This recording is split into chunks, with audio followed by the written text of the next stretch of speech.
Цель визита исполняющего обязанности председателя правительства Республики Ингушетия Магомеда Евлоева лично убедиться в стабильности цен и прозрачности ценообразования. Уже на первых прилавках стало ясно, заявленные ранее цены, озвученные на совещании в правительстве в этот понедельник, в целом соответствуют действительности. Магомед Евлоев лично подходит к реализаторам, задает вопросы, сравнивает с данными Центра управления региона.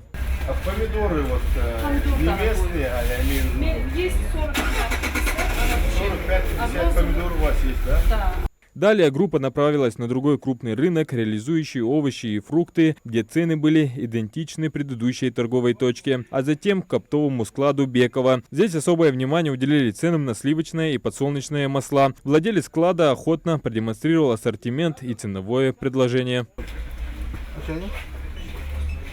124. 124, да, да, 124.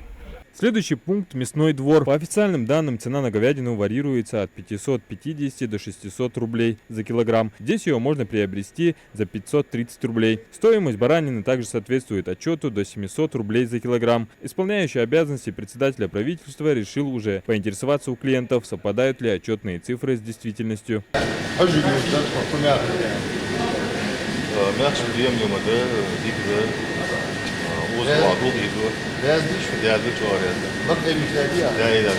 Чтобы получить более полную картину, съемочная группа также провела опрос среди жителей. Мнения разделились, однако многие отметили, что цены в Ингушетии вполне приемлемые по сравнению с другими регионами. Дороже земли, поэтому прекрасно.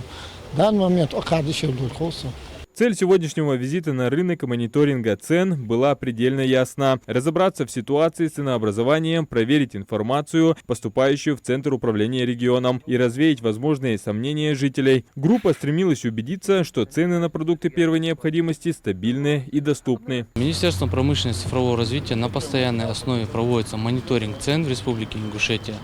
Так, на планерке в понедельник были озвучены цены средние в республике на продукты питания и овощи. Но, к сожалению, в сети интернет это вызвало негативные отзывы. Население жаловалось, что цены не соответствуют доложенной информации. Сегодня мы выехали совместно с его председателя правительства Магомедом Мусаевичем Евлоевым, ЦУРом, ФАСом, Минсельхозом, проехали по объектам торговли, по рынкам, по розничным, по оптовым. Цены соответствуют заявленной информации, а по некоторым позициям даже ниже озвученных ранее.